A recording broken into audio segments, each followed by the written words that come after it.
Assalamualaikum warahmatullahi wabarakatuh. Selamat pagi dan teteh semuanya. Apa kabarnya hari ini? Semoga semua dalam keadaan sehat walafiat dimanapun dan teteh berada. Ya, dan Teteh, kita kembali lagi di pelajaran IPS. Kali ini kita akan melanjutkan materi yang sudah Ibu sampaikan untuk 2 pekan sebelumnya. Karena pekan lalu Ibu memberi tugas saya dan Teteh untuk membuat video ya. Nah, dan ini hari ini kita ada kaitannya untuk melanjutkan materi. Karena supaya dan Teteh sebelumnya sudah membaca terlebih dahulu apa-apa saja materi yang akan disampaikan hari ini. Kita akan bahas mengenai perlawanan rakyat Indonesia terhadap pemerintah Hindia Belanda.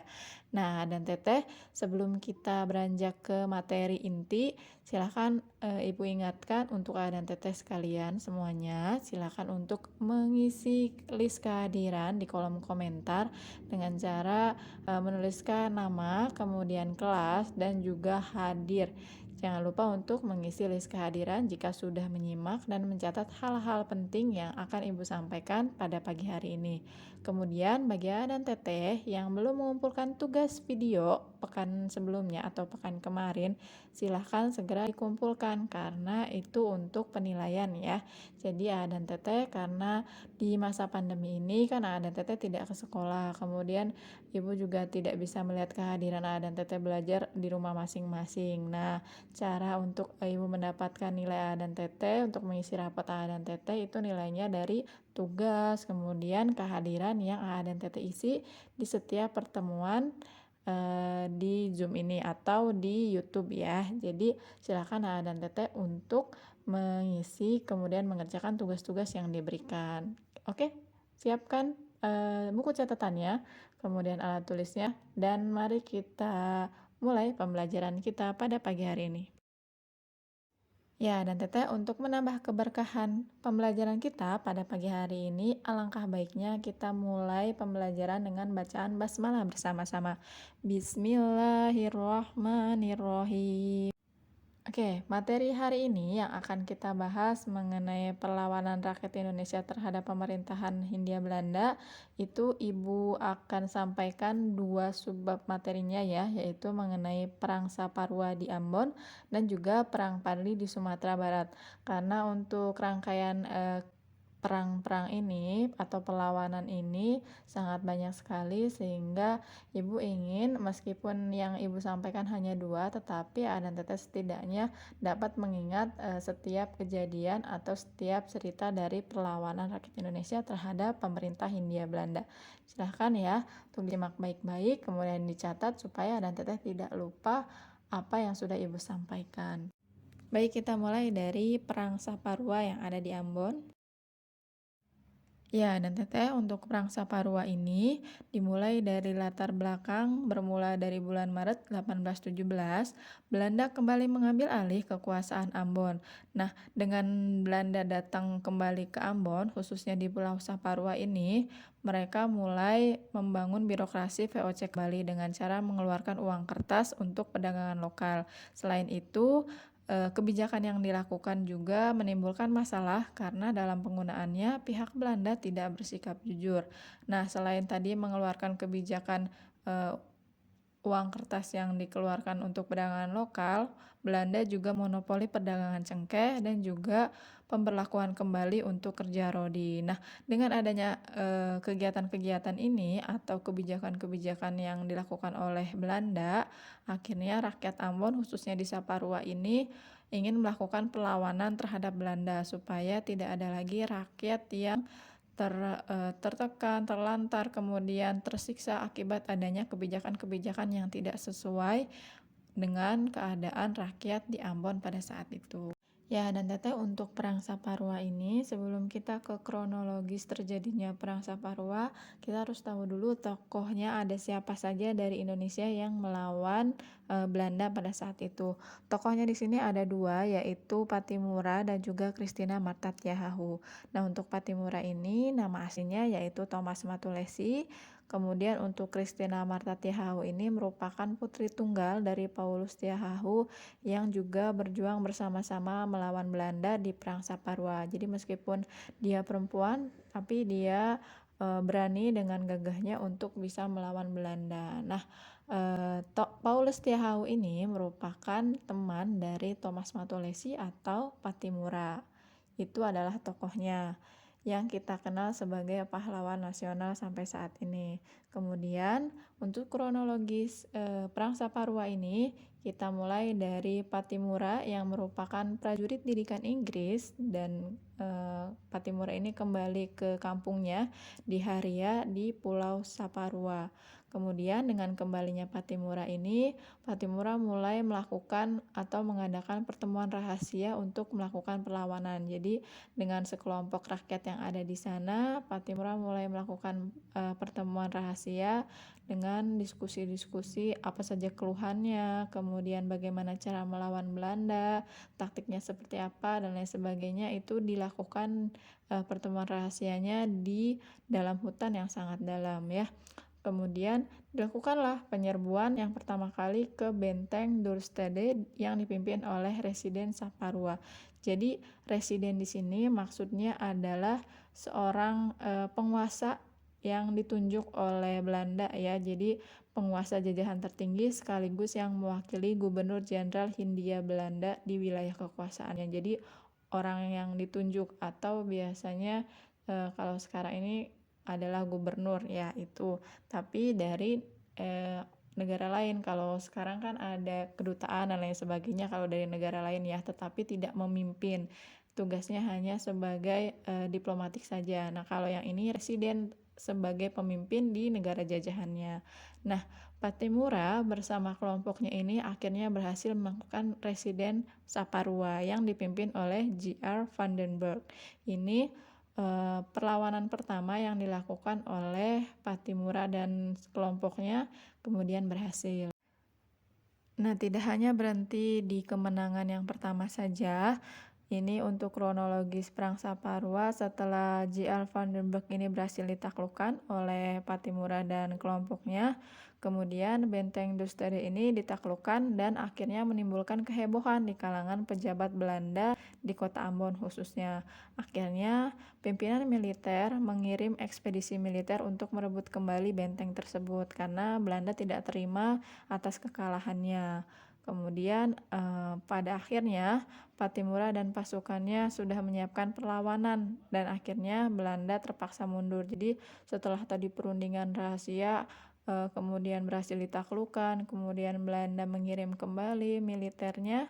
Nah, pada saat itu pula Patimura sudah menyiapkan taktiknya bagaimana untuk melawan Belanda sehingga akhirnya Belanda terpaksa mundur. Namun tidak hanya sampai di situ, terjadi konsolidasi kekuatan pasca kemenangan. Jadi setelah terjadinya kemenangan yang dipegang oleh Patimura, nah kemudian Patimura memerintahkan untuk mengumpulkan semua raja yang ada di Saparua dan juga Nasa Laut. Ini pada pertemuan tersebut dirumuskan musabab perlawanan terhadap Belanda dalam naskah. Nah ini sudah tercantum dalam naskahnya. Dalam naskahnya itu terdiri dari 14 pasal, menyebutkan 13 sebab mengapa mereka mengadakan perlawanan terhadap Belanda. Jadi dijelaskan di situ bahwa Patimura tidak semena-mena melakukan perlawanan saja terhadap Belanda, tapi ada sebab-sebabnya. Nah, untuk di video ini tidak Ibu tuliskan sebab-sebabnya, tapi Ibu akan sebutkan ya. Silahkan boleh disimak, tidak dicatat pun tidak apa-apa kalau yang ini. Jadi yang pertama adanya desas-desus bahwa para guru akan diberhentikan untuk penghematan, kemudian adanya niat Belanda mengumpulkan para pemuda untuk dijadikan tentara di luar Maluku, yang ketiga cara penggunaan uang kertas yang tidak jujur, yang keempat upah kerja yang tidak pernah dibayar, yang kelima tindakan sewenang-wenang dari residen, yang keenam pemaksaan untuk membuat garam, yang ketujuh, adanya cacah jiwa yang diduga terkait dengan pengiriman para pemuda sebagai militer keluar Maluku. Kemudian yang kedelapan, mereka yang mendapat surat bebas kerja rodi masih tetap diwajibkan kerja rodi. Yang kesembilan, sikap masa bodoh residen atas keluhan-keluhan rakyat. Yang kesepuluh, kurangnya upah untuk mengantar surat-surat resmi ke Seram. Yang kesebelas, demikian pula untuk Ambon. Kemudian yang ke-12-nya keharusan membuat garam dan ikan tanpa dibayar upah. Dan yang terakhir, yang ke-13, yaitu kewajiban untuk memelihara kebun kopi dan pala di samping kebun cengkeh. Ini adalah pertemuan naskah yang dibuat oleh Patimura untuk ke raja-rajanya. Nah, selanjutnya akan ada terjadinya serangan balik dari Belanda dan hingga akhirnya terjadilah akhir dari perjuangan Patimura ini di Perang Saparua. Serangan balik Belanda dan akhir perjuangan Patimura ini bermula dari sasaran selanjutnya dari Patimura adalah merebut benteng Zeelandia di Pulau Haruku. Nah, dengan adanya sasaran ini, Belanda kemudian mempersiapkan dengan baik untuk mempertahankan benteng tersebut supaya tidak direbut kembali seperti halnya benteng Dorstede tadi. Nah, Belanda ini dipimpin oleh Groot melakukan perundingan dengan rakyat di Saparua, tetapi akhirnya rakyat menolak karena tidak mau diperintah oleh orang Belanda. Kemudian Groot ini marah dan melakukan blokade yang sangat ketat sehingga akhirnya menyebabkan kesengsaraan rakyat. Kenapa menyebabkan kesengsaraan rakyat?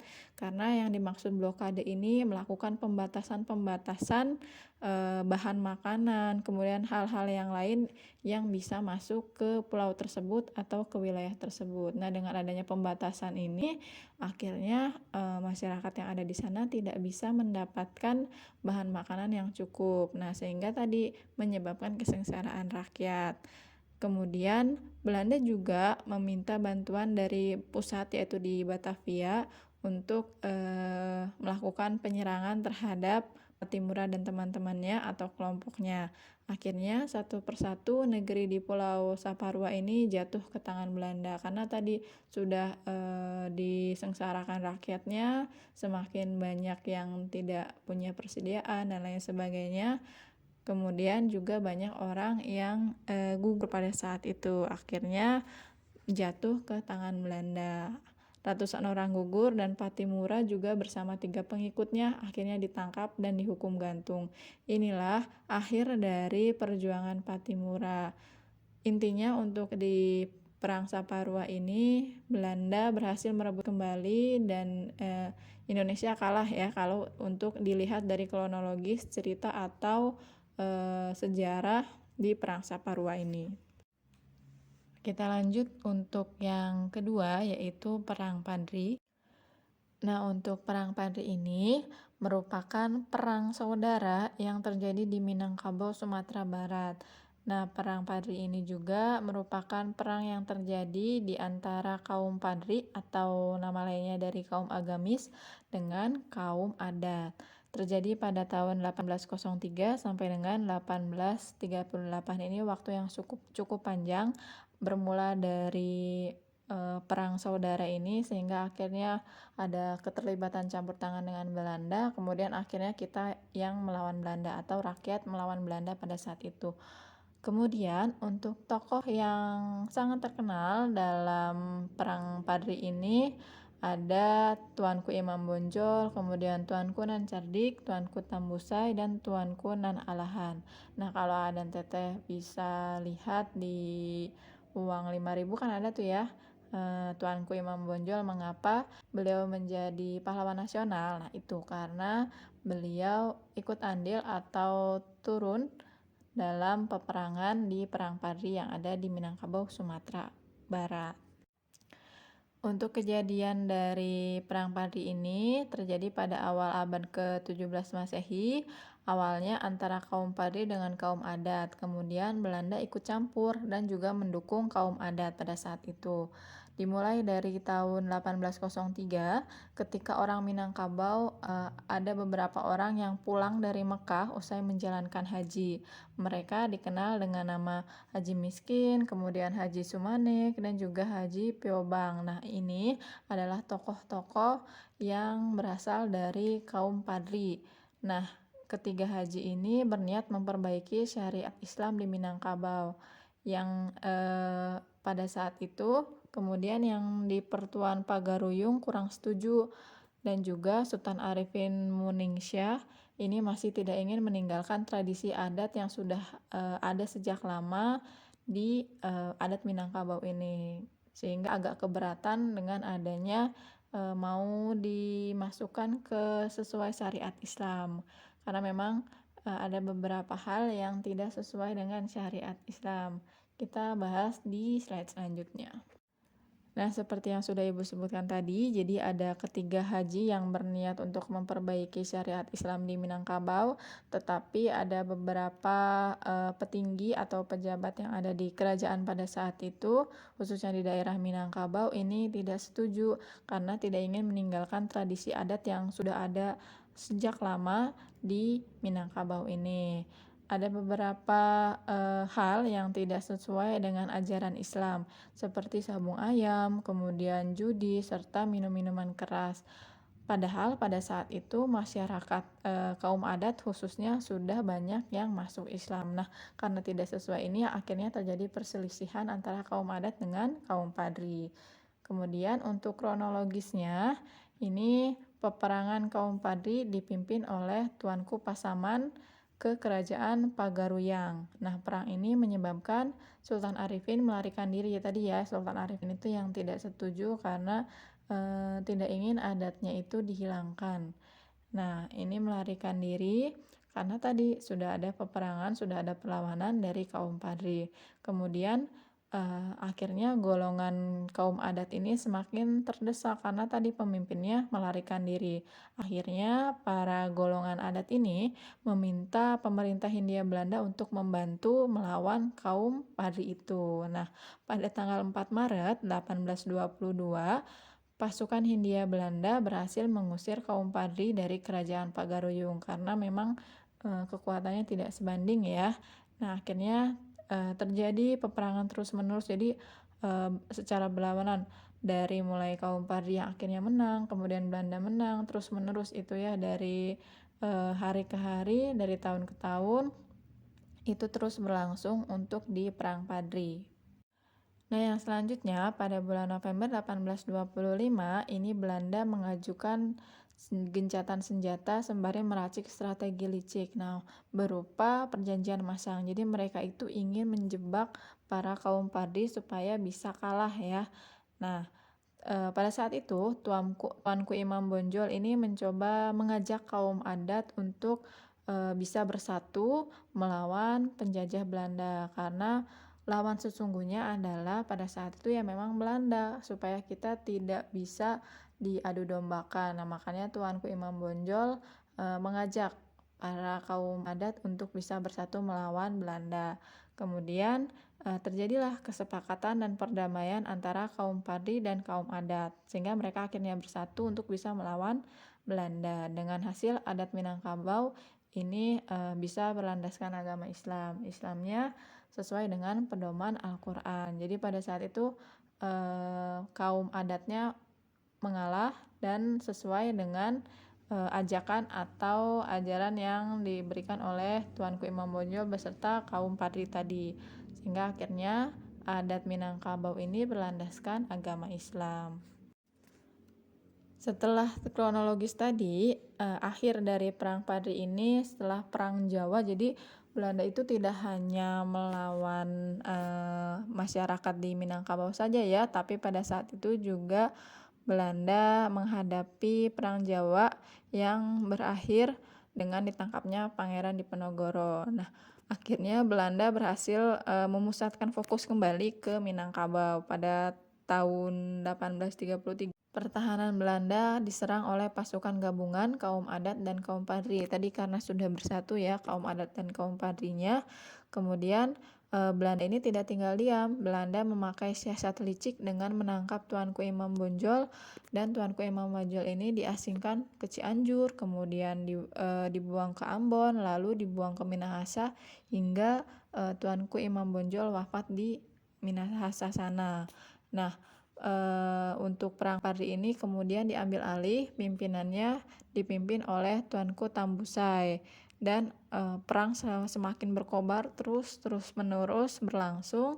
Akhirnya Tuanku Tambusai dan beberapa pengikut yang selamat ini pergi ke Negeri Sembilan di Semenanjung Malaya, dan Belanda berhasil berkuasa setelah memenangkan perang. Jadi akhir dari Perang Padri ini yang menangnya adalah Belanda, karena memang taktiknya yang licik dan, ya itu tadi ya menggunakan strategi licik, kemudian ingin menang dan lain sebagainya sehingga akhirnya, Perang Padi ini dimenangkan oleh Belanda. Ya dan Teteh, materinya Ibu cukupkan sekian. Terima kasih banyak untuk dan Teteh yang sudah menyimak dan juga mencatat hal-hal penting yang Ibu sampaikan hari ini. Ibu mohon maaf apabila masih banyak kesalahan atau kekurangan dalam hal penyampaian. Ibu yakin dan Teteh lebih pintar dari Ibu untuk penyampaian cerita-cerita perang rakyat Indonesia melawan Belanda ini. Ya, Ibu ingin dan Teteh yang belum mengirimkan tugas masih Ibu tunggu dan terima kasih banyak yang sudah mengirimkan tugas.